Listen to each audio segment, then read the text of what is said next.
Well, hello everyone, and welcome to a special edition of Rethinking Freedom. This is not our usual Monday morning broadcast, but something that I wanted to share as across the United States of America, people may be celebrating what we call Thanksgiving today. So happy Thanksgiving, I guess, to everyone observing the holiday. I would also say this should be a day of remembrance and perhaps a day of mourning as well for those of us who care about each other, certainly the Indigenous people who on this day get to watch the rest of us celebrating what really heralded their demise.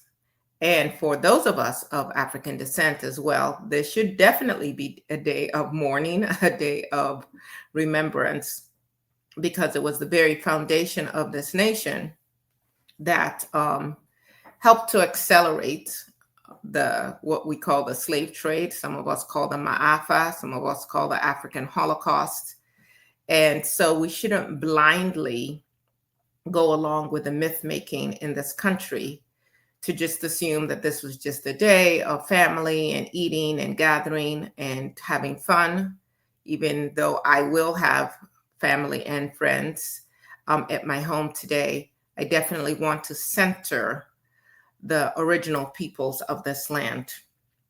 This is not to take away from anybody's family gathering, but to offer truth, clarity, and honor for the Native nations whose stories have been erased or distorted for centuries. And we owe it to them and we owe it to ourselves to know this history and to understand how it has affected us and how it continues to affect us today. Because as the Christians would say, the truth will set you free, right? So we shouldn't just embrace some truths and in other places blindly turn an eye to the truth. The truth matters more today than I would say ever before. When most Americans think of Thanksgiving, we picture harmony, Pilgrims and Native Americans sharing a friendly meal. I am chagrined to say that in my earlier years, and certainly as a younger woman, I even allowed my children to participate in the myth making in their schools, with one of my daughters at one point being dressed up as a pilgrim and participating in these Thanksgiving myth making that we promulgate through our schools and every other means. But that version of the story leaves out almost everything important.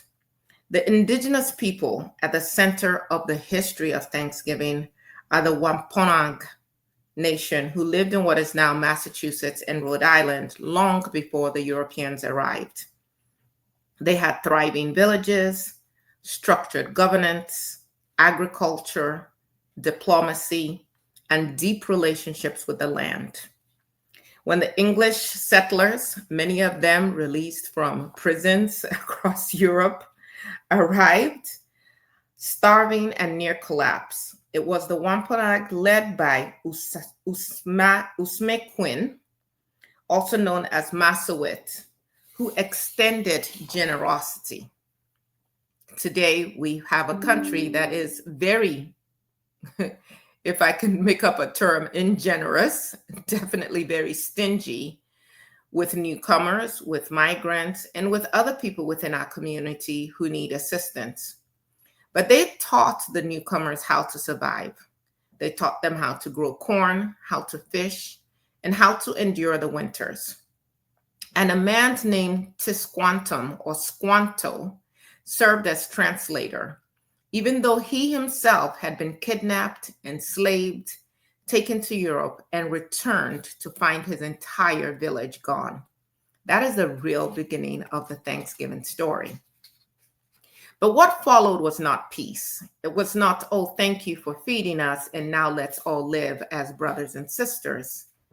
Within a generation, the colonists broke agreements, seized land, and carried out violent campaigns against the Native communities. And when we talk about those violent campaigns, similar to what ICE is doing now and worse, shooting, burning, killing men, women, children, spreading disease intentionally by giving them blankets that were saturated with smallpox.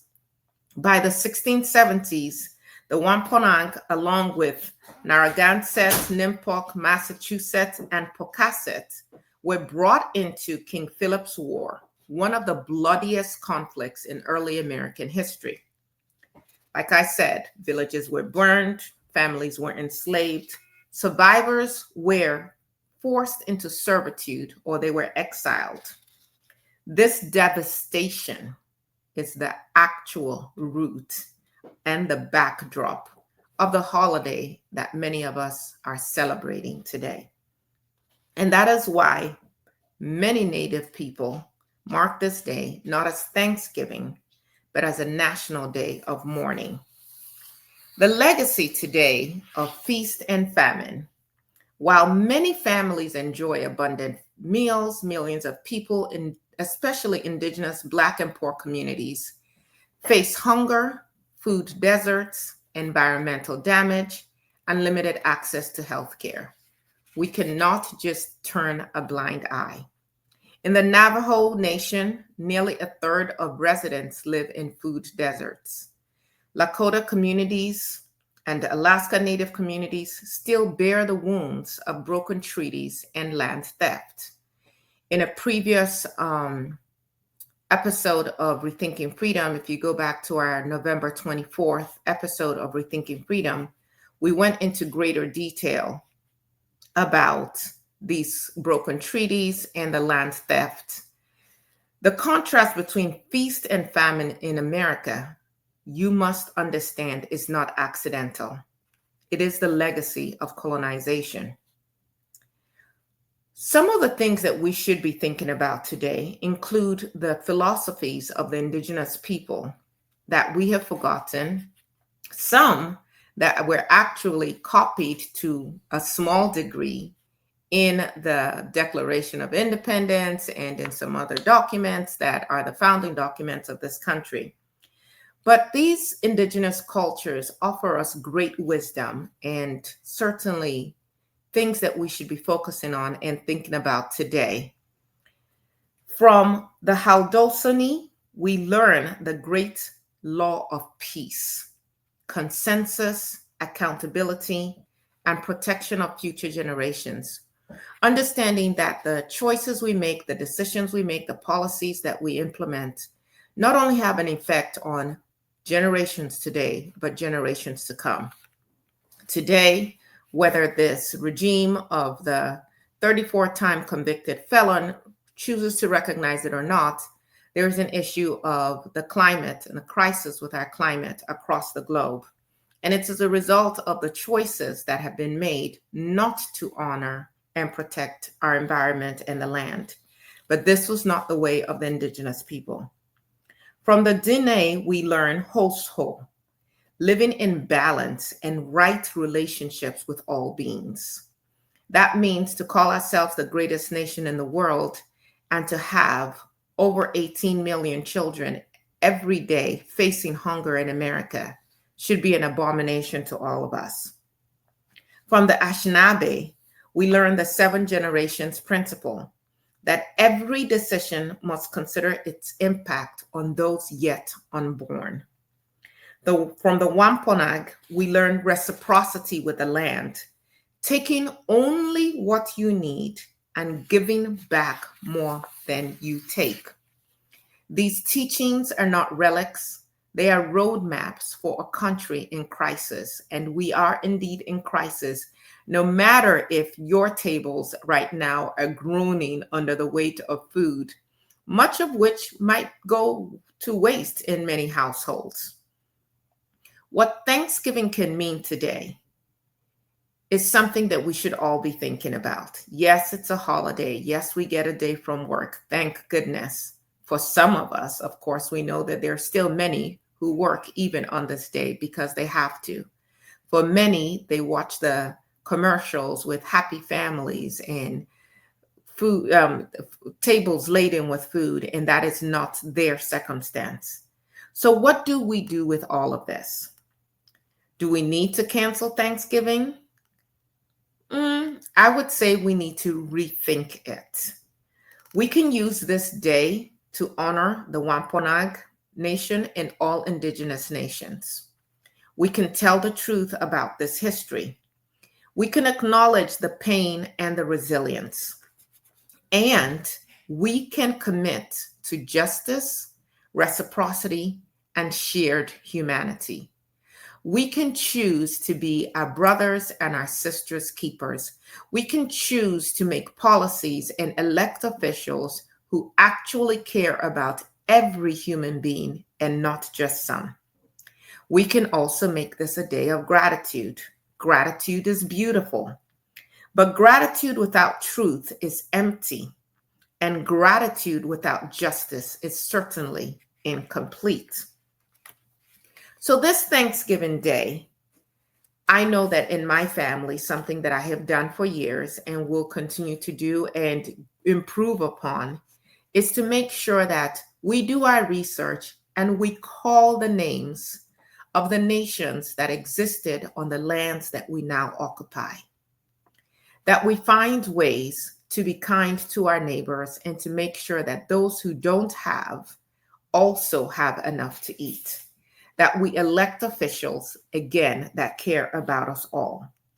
This Thanksgiving, this day of mourning, this day of remembrance, let us take time out from our eating, from our merriment, from the distractions from basketball games and football games and the such, and even movie going, to think about how we may honor Native nations on whose land we live, how we may learn from their wisdom, how we can truly care for one another. For instance, fighting for health care for all, fighting to increase the minimum wage, fighting against an institution, a government that is imposing extra taxes on people and that those taxes hit the poorest of all, the worst. This, for me, is a call for us to rethink freedom, to rethink Thanksgiving, so that we may build a future rooted not in myth, not in lies, not in injustice, not in theft and murder, but in justice, healing, and community. Happy Remembrance Day to all of you. Give gratitude for what you have and make a commitment to spreading the wealth to all of humanity within our borders and without.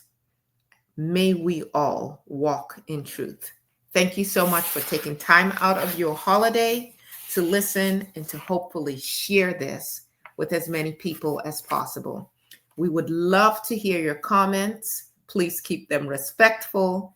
Please like, share, and subscribe to this channel, because our commitment is truly to help us all rethink freedom. Thank you.